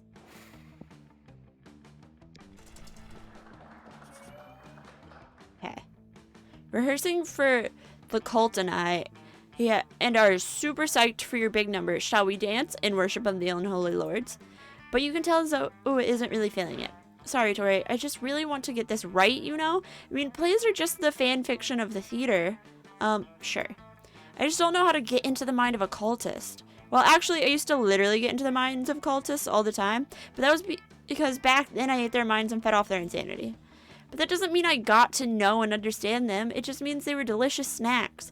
I've always been the cultee, not the cultist. Plus, some of that was like millennia ago. I'm sure cults have evolved since then. You know what? Screw it. If I'm ever going to win an Antrolette Pixie Award or Trolley, I'm going to need to go full method. What's the best way to simulate an actual cultist experience? Join the modern, less murdery version of... Okay. Start planning this free-to-play, pay-to-win mobile game at which you can only succeed by playing 12 hours a day, tricking all your friends. Okay. Not so fun. Oh, I've seen games like this before. It's great because they say free-to-play and then there totally are. And there are no strings or negative consequences at all, right? Right. You have Zoe in her new game some time to get acquainted. And when you next see her... Oh, you really need to get better at giving directions. You didn't specify how many goats to sacrifice. Thought if I sacrificed 1 goat, that would be pretty good. 2 goats, even better. 5 goats, great. And 666 goats, the number of the beast, would be the best possible. But I guess that was too many goats because it made me so good at the game that I now own the game. Now instead of funneling all my money into this thing, everyone's giving all their money to me, and everyone who plays the game is giving me their bank account info, as well as permitting me to more or less dictate the schedule of their lives and control their emotions via this dumb tech.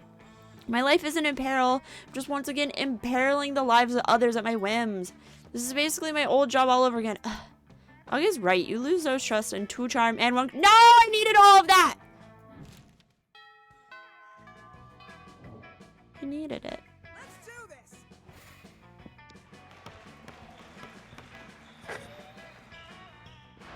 Hey Tori, I didn't expect to see you here. Don't you love how it's spooky high? We have so many friends and you never know who's gonna show up to. Here's the plan for today, girls. Ah, it's the coven! Joy, hope, and faith. You know our names? Of course, it's so cool to see you guys. Say the thing, say the thing. What thing? The thing, you know the thing. Say it, say it. Say the thing! Hi. We're here to save the world. Ah, so great! Remember when I was trapped in a totem? Remember that? And you guys were all, don't you understand what you brought from that shop? Your totem is a gourd, ruler of the dark realms, an agent of destruction. We must dispose of the totem before the world suffers. Yeah, sorry about that. No, are you kidding? That was awesome. And then someone stepped in and succeeded or failed at something. I don't really remember. I've lived through so many events and things in my life, it's hard to keep them straight.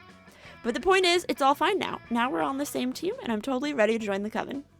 Whoa, whoa, whoa, whoa. Don't get us wrong. It's nice for someone to appreciate how hard we work to keep the world safe instead of trying to belittle and or sabotage us. But you can't just... Well, well, well, look who it is. We meet again. Dimitri! Oh my god, my ears. My ears are bleeding. Who are you? What are you? Why are you? Oh yeah, I'm a totem. I mean, I was a totem. I was a high school girl. No, I am a high school girl. Sorry, oh gosh. So listen, I know most people are all about that Dimitri life, where they just assume that the reason you often turn up to the good side before bad again is because your deep forbidden love for Joy. Never. Joy means nothing to me. I feel nothing for her. I feel nothing ever at all. A beautiful, manly tear trickles down Dimitri's face as he stares into the distance. Right, yeah, totally, but I've always just been rooting for Dimitri, as in you getting together with Hope. Not like, oh, Dimitri from my fanfic where you're forced to work in a brothel. I'm here for one reason and one reason only. To take from the coven their cursed bloodstone. I take no pleasure from seeing their smiling faces, and I will take no sorrow in seeing their corpses. Okay, fine. Okay, coven, how are we going to defeat him? You're not in the coven, Zoe! But at that point, everything around Dimitri has caught fire somehow, and the deadly glow lights up his dark but very sexy smile. I'm trying to find a way to get out of this whilst getting Zoe into the coven. To join the coven by being like the coven, we must defeat Dimitri in the classic way, yelling cliched but powerful heroic one-liners. I'll lick his abs because of reasons. So not that one. So smart. Right. Yelling things does seem to be one of their more effective moves. It's so reductive of the hard work we do saving the world. You don't care. Most of the work they do interrupts those sweet prom shenanigans you engage in to try to woo one of your most charismatic classmates. So you jump in with your best coven impression. Justice will triumph! We're here to save the world! Friends before fiends! Okay, those were actually pretty good. Ha! Pretty good indeed. As good is exactly what I intend to destroy, and I'm also very pretty. So there's that. Oh, your dark soul may try to snuff out our light.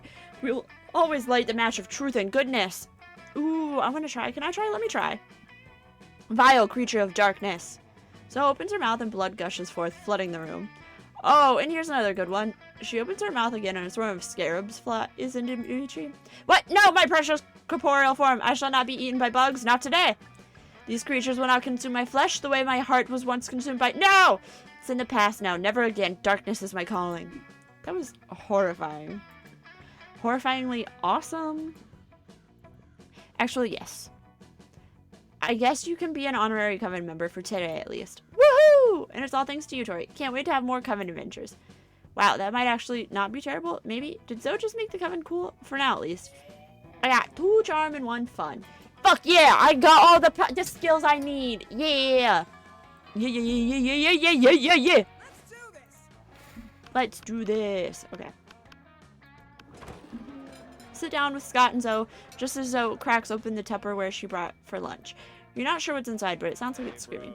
Whoa, Zoe, what are you eating? Is it pizza? I love pizza. Haha, no, Scott. It's not pizza. I'm on a special diet where I only eat Sanity. Oh, Sanity. I bet that's chock full of protein. Not really. It's mostly chock full of horror. It's better fresh, but that's a lot messier. So when I come to school, I pack leftovers in this Tupperware instead. So smart. What does Sanity taste like?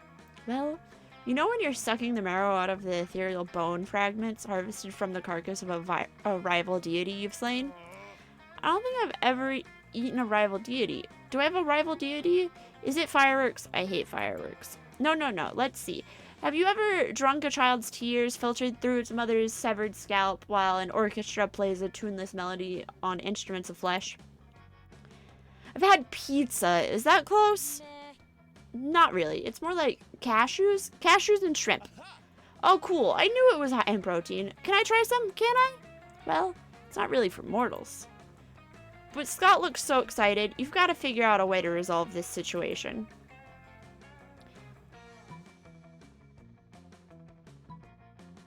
Okay.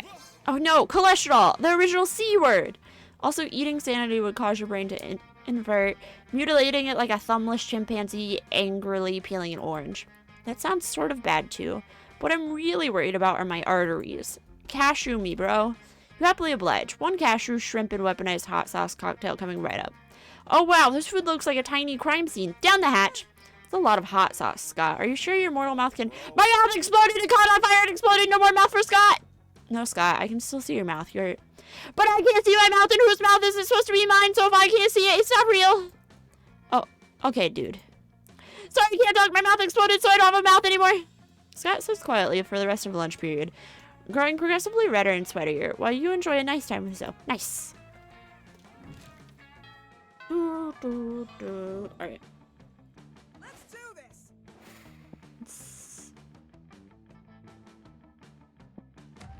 Outdoor. You could start doing something productive.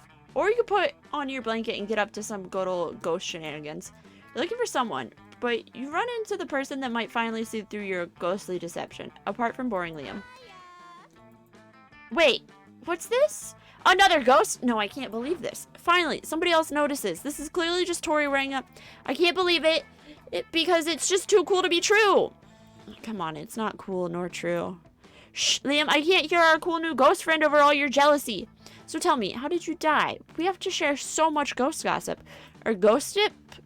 As I like to call it? Good question. Time to improv a lie with another bigger lie. Improve a lie. Okay. That's bold. Or is that charm?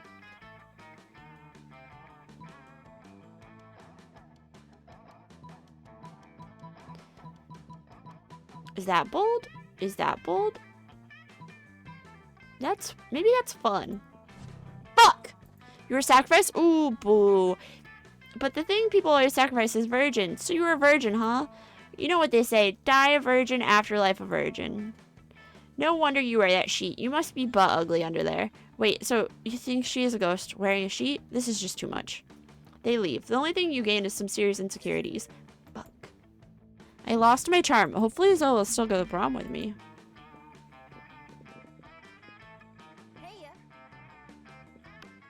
Let's do this. You finally pluck up your courage and ask your beloved to the monster prom with you. Oh, that's very flattering, but I could never date you. You see, my favorite secret ship ever has been Tori times a bowl of cereal. Don't get me wrong, you're funny and sort of sexy, but what kind of person would I be if I destroyed my favorite ship ever? A monster, but like the bad kind. So, hard pass. Prom night sucks. Why did you decide to ask anyone to the prom while wearing a blanket? You pretended to be a ghost, yet you're the one haunted by the ghosts of your failures. Boo. It wasn't even a secret ending.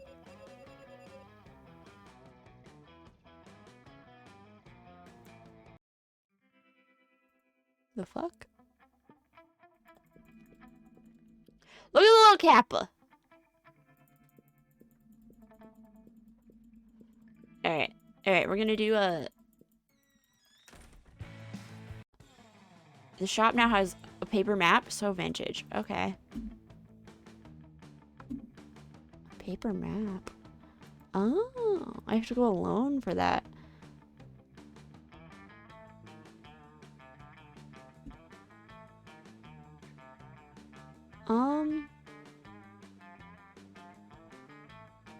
Okay, we're gonna do a quick speed run.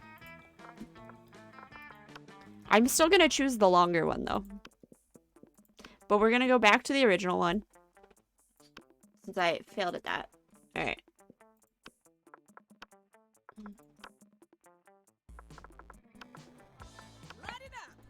Let's do this. Okay. So we need money. If you could put a curse on your worst enemy, what would it do? You can't rely on the effectiveness of curse. Take care of my enemies. Old-fashioned ways. Okay. Meet obnoxious people. Fall in love with a wonderful person. Okay. So bold. Yeah. Which inanimate object do you think would make the best girlfriend or boyfriend provided you went criminally insane? An ATM. Okay. Sexiest type of... Here we go. Sure. Yeah. Let's do this. Let's do this. Okay, we're gonna get more money.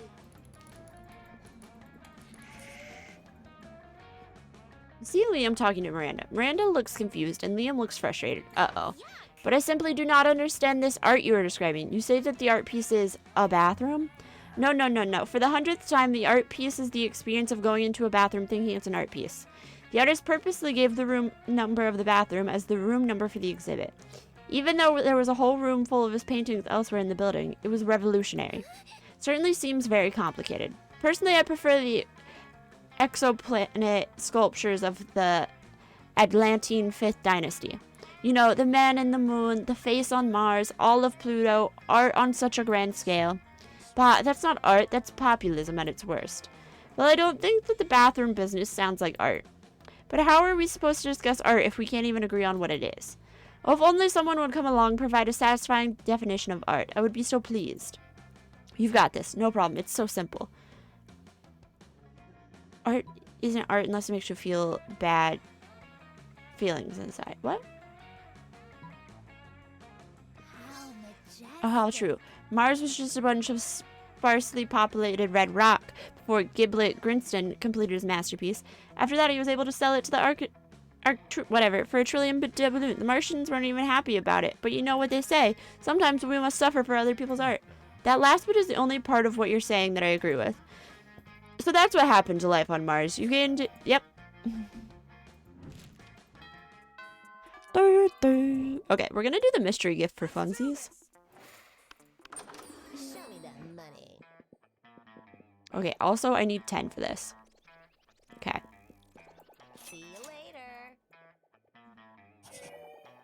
That's so much money. Tight. Let's do this. I have to go to prom alone for what I'm about to do. Okay. Hey, stranger. Alright, we're gonna do this. Catch you later. Let's do this. Alright, I have negative creativity, so I should go here. You see Damien and Miranda with their heads in their hands. They look glum. You ask them what's up. We're boned. I don't know what this boned means, but I'm not optimistic about our chances on the upcoming exam. It's not fair. I shouldn't have to fail the test just because I spent all week in a really brutal mosh pit instead of going to class. And I did study. I had my servants read the entire textbook twice. But for some reason, my servants are not allowed to take the test for me. There's only one thing left to do. Chop up the teacher's body in acid. No, there's got to be another way. Doesn't there? Easy. Just lobby the government until I remove the class. Smarts? I don't have. Didn't need to... Just bring that. That's bold. I'm more smart. Okay, that was charming. Tried to advise Miranda to use a lobbyist, but instead you say something like schmongle. What was that? What are you saying? Are you having a stroke? Would it help if we kneed you in the face? Damien, stop kneeing her in the face. It doesn't seem to be helping. Can't stop now. I just hit my rhythm. Whatever's wrong with you. What, getting kneed in the face doesn't help. Eventually, Damien gives you... Okay. Let's do this. Alright, I have so much money. Show me that money.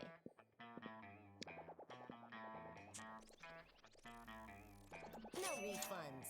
Okay, I got charm. Tight. Let's do this. Alright. Yeah, let's try this now.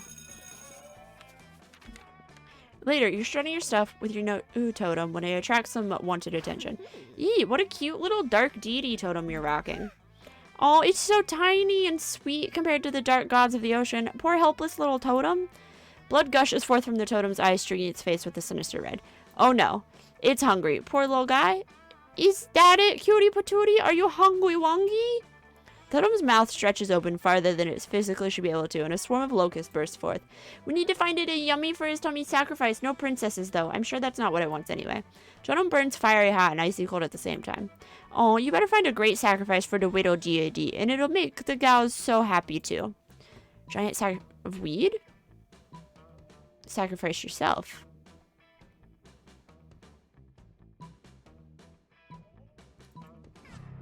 Fuck. Oh man, I do have a lot of weed on me right now. And from my father's plantations, we get plenty of seaweed. Wrong weed, Mary Hun. Although there's really no reason that our sacrifice can't be burning the weed by smoking it, right? Totem turns into ash in your hand, then pulls itself back together in the blink of an eye, somehow more terrifying than before. I think it likes that idea. Not so sure. You and Polly light up and start smoking that marijuana, yo. You're getting pretty good and high when the room around you shakes as though struck by an earthquake. It begins to hail and rain fire. Shrieks of the dead and dying fill the air until blood begins to trickle out of your ears. At first you think maybe it's just because you're high, but by the time the skeleton magpies start rending your flesh from your bones, you think maybe it might have something to do with the literally on fire totem. Told you it didn't want you to smoke the marijuanas. Poor little guy, I bet it feels left out. Yeah, whose shitty idea was it to smoke the weed? You ruined everything. Miranda and Polly coo over the poor betrayed totem, leaving you to deal with your hurt feelings and a magpie wound. She was too charming and fun. Fuck.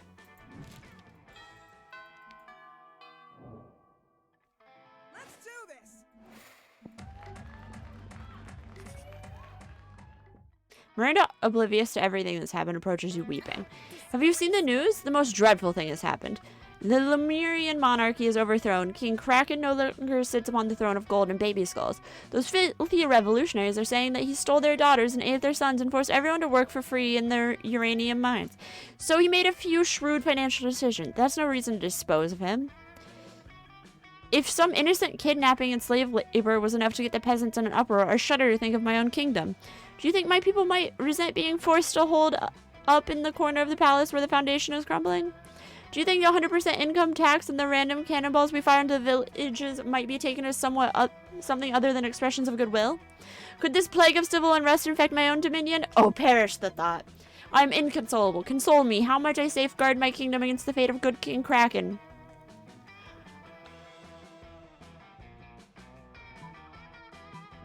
So smart. This is fantastic. An army of good little robots to replace those pesky serfs.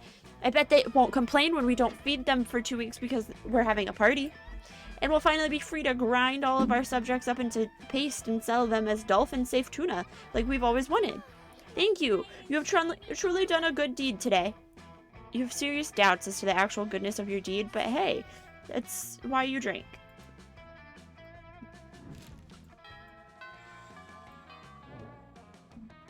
Let's do this. I think I failed some things.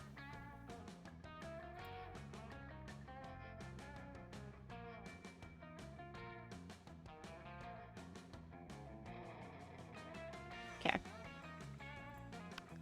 Yeah, let's see what's here. Hey, stranger.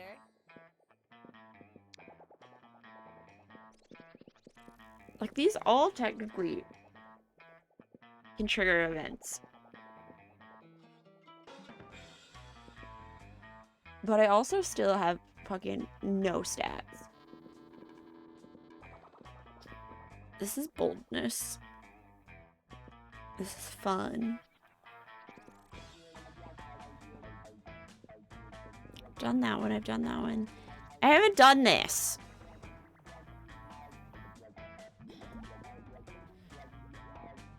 I could buy cocaine.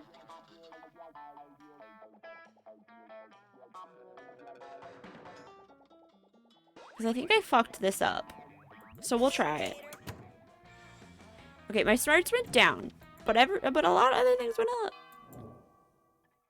Let's do this. Okay.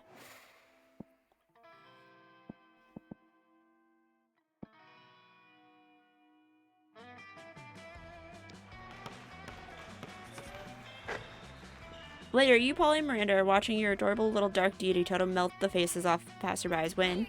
Thank God, you found the totem. Hand it over quickly. Whoa, dudes, chill out for a second. Whatever seems to be the matter, we're off to have a lovely picnic with our dearest totem friend, Lil Buddy. Your totem is Gord, ruler of the Dark Realms, an agent of destruction. We must dispose of the totem before the world suffers. Rude? Truly, though, what have you ever done to earn our friendship? The totem has been there for us whenever we needed it. Yeah, when I ran out of ketamine, Lil Buddy made sure a dealer dropped dead in the club with full pockets so I could have as much as I wanted. It was ketamine-licious. When a suitor brought me the wrong flowers, Lil Buddy made his eyes and teeth melt out of his face. Totem purrs happy, which sounds like the shrieking of 1,000 cows dying of famine. Literally every time you think you guys can't make worse choices, you somehow make worse choices. The coven prepares to attack, their sights set on your precious totem. You better think fast. Swallow?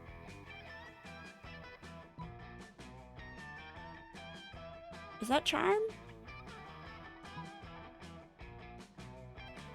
Neither of these is smarts. And that's really all. Yes, I did it. Thinking quickly, you all but unhinge your jaw and swallow the totem. Damn, and I thought I could swallow. Don't worry about it, hun.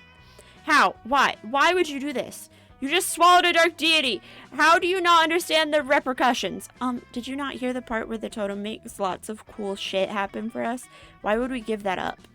For the fate of the world? The three of you exchange glances. Nah, it doesn't sound like a good reason. You are truly... Oh shoot, that's the coven signal. We're needed elsewhere. With that, they disappear. You're safe, little buddy. It's okay to come out now. The dark deity totem floats up your throat and out of your mouth. It hovers in the air for a moment, glowing sinisterly, before falling back into your hand. How is it so cute? The totem lives another day, possibly to destroy the world. Yay! You gain 2 creativity and 1 boldness.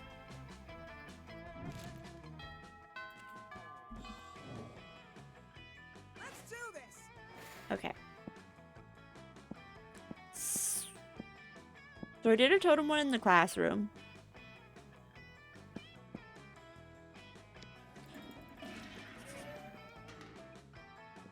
There's a great commotion in the bathroom, as there usually is in the school's coolest hangout. You see Miranda, Liam, and Scott all crowded around the mirror. Ooh, oh, right there, right there. You see that spot right there? Don't poke me, Scott. And no, I don't see. That's the whole point. Vampire, remember? No reflection? How horrid it must be to not gaze upon your reflection for hours and hours each day. I have servants whose job it is to hold up mirrors for me, and then a second set of servants who hold up their arms so they don't get tired. Ooh, good point, Liam. Maybe you need servants. I could be your servant for the day. I could hold your mirror real good. Doesn't matter who would be holding the mirror. I don't have a reflection. All I want to do is see the spot where I'm considering putting a double helix, triple gauge, real faux chimera scale cheek piercing. It needs to be at least half a centimeter left and 3 centimeters down from where anyone else would pierce their cheek. You don't need a mirror for that. I can just pierce it for you right now. You trust me, right? Right? Anywhere, there must be some way to inspect the potential spot. Even sans reflection. Surgical, that's smarts. I don't have that. I apparently don't have it. Well, I do love avant-garde art. And I just love arts and crafts in general. Daddy still has my peasant skull mosaic from 3rd grade on his fridge. Let's do it! Go team art! Scott rips a metal bar off the wall and begins to bend it in a vaguely humanoid form. Miranda inserts an absurd amount of gold into the tampon machine and uses her supply to get to work replicating Liam's outfit. Before long, they finish their masterpiece. I may not be able to see my reflection, but I know I don't look like that. It's true. On the floor is like 4 unspooled rolls of toilet paper, topped with a pile of tampons, and covered in liquid soap, which is just making the toilet paper soggy. Why did you think unskilled high school monsters would be able to create... Okay. Let's do this. Alright, I need to Hey, stranger. just fucking buy anything. Russian novel. That's creativity. That's boldness. Okay, let's up our creativity.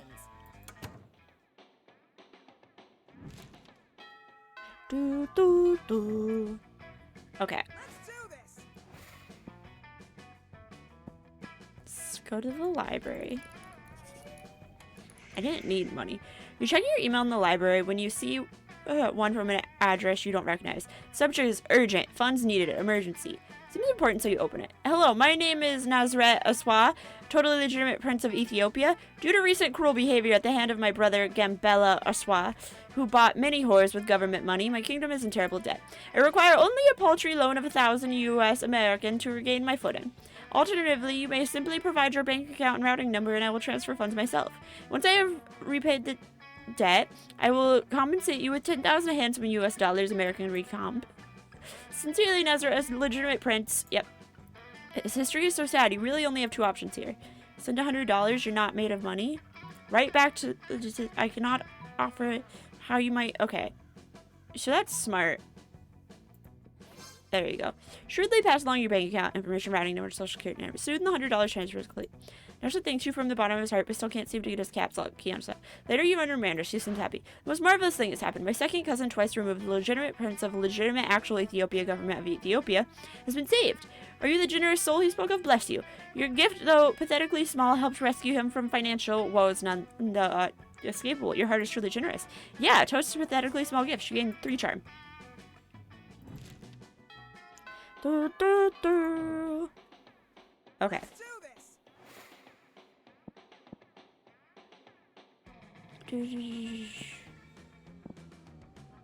Okay.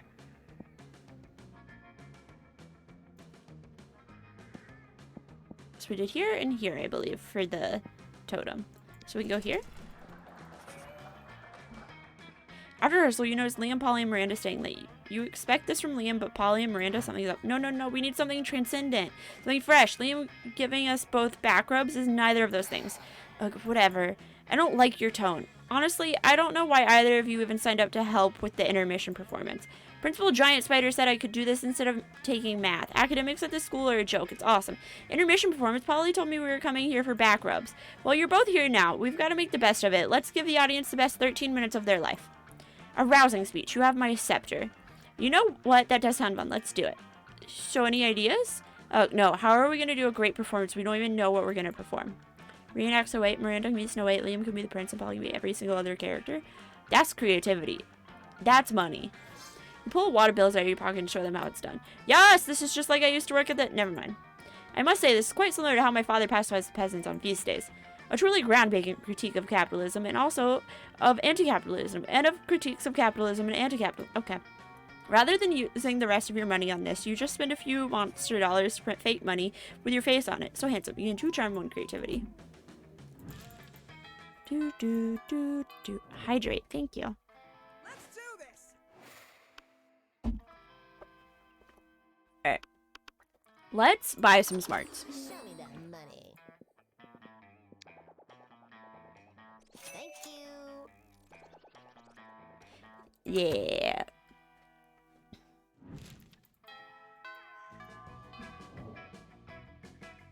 Alright. Let's do this. Okay.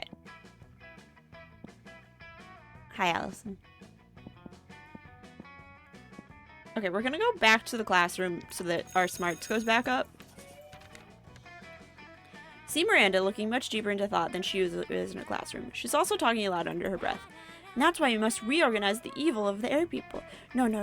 That's why you must recognize the evil of the air people. That's why you must recognize the evil of the air people. Oh, hello, Tori. Have you recognized the evil of the air people?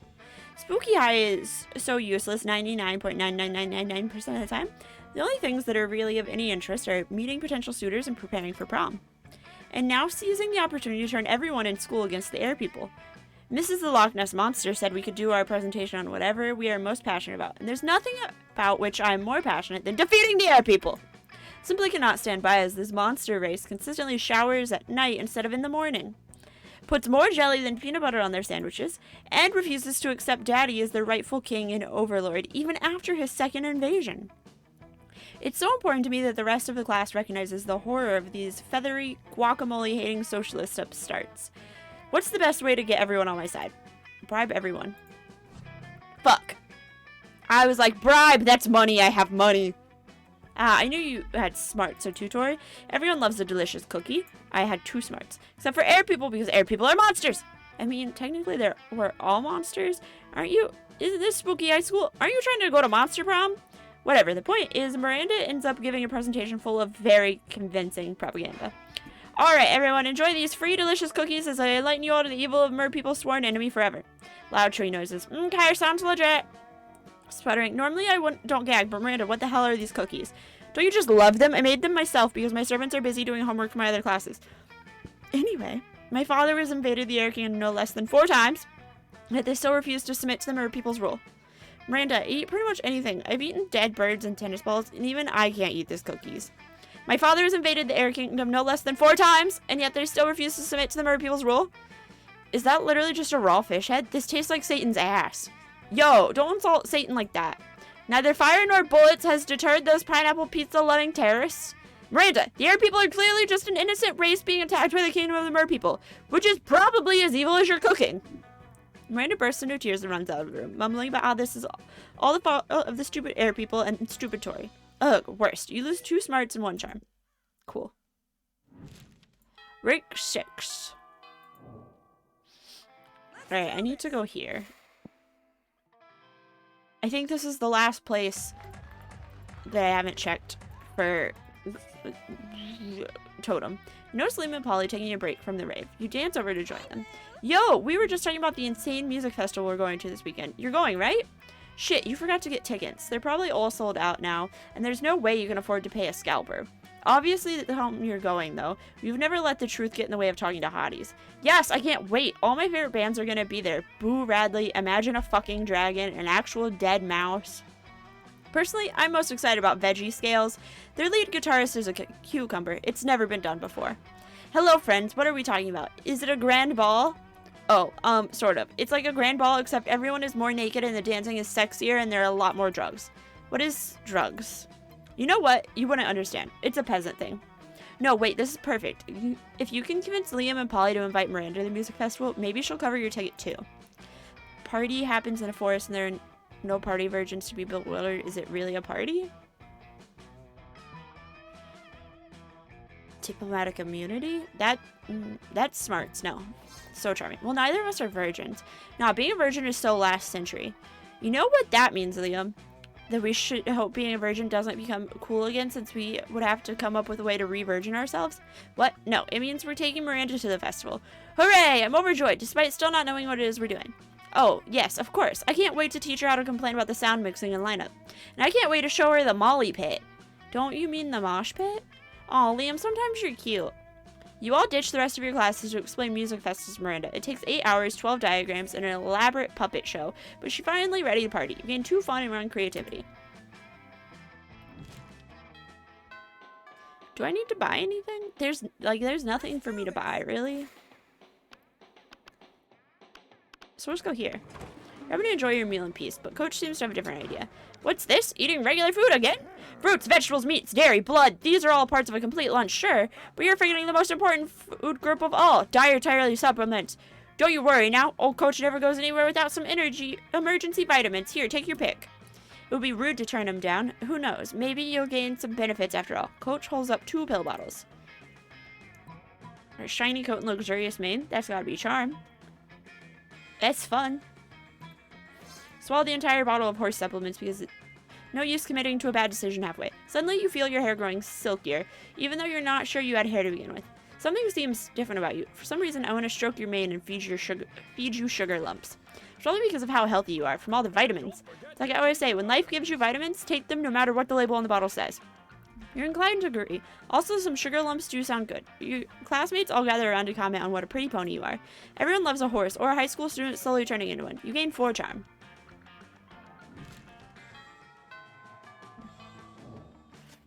Alright, we're gonna go back here to see if we can trigger a totem.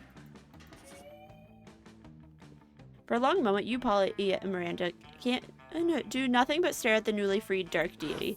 Dude, this is awesome. I can't believe our secret little kawaii deity is finally out here in the universe with us. Me either. So, like, now what?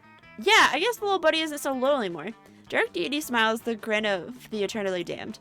The paint begins to melt off the walls of the hallway. Windows shatter, sending shards of glass flying dangerously through the air. The ground rumbles and shakes with the force of a magnitude 12 earthquake, which is actually farther than the Richter scale goes. Yikes. Who knew that unleashing a dark deity from a totem would have consequences? This could definitely spiral out of control. Better do something fast. Fight. That's bold. That's also bold. Not so charming. You immediately drop to one knee and pull out a beautiful bouquet of blood-soaked daisies. Oh my god, what? Squee! You make your pitch to the dark deity, citing all the wonderful times you've had together, annoying the convent, making sacrifices, melting faces, and how much it all meant to you. Dark deity blushes and cracks creep across the glass of the windows. Oh shoot, this is awkward, but I've been seeing this Eldritch horror for a couple millennia now. They're really cool beasts, destroyed a lot of civilizations, murdered a lot of really great people. I guess I should have said something sooner. Sorry, you're a really great friend, though. Oh my gosh, so how did you meet this Eldritch horror? Tell us about your first date! Was it a beautiful courtship? With that, the girls walk off with the dark deity to hear all about its love interest, who isn't you, leaving you lonely, miserable existence. You lose 2 smart and 1 charm. I had 11 charm.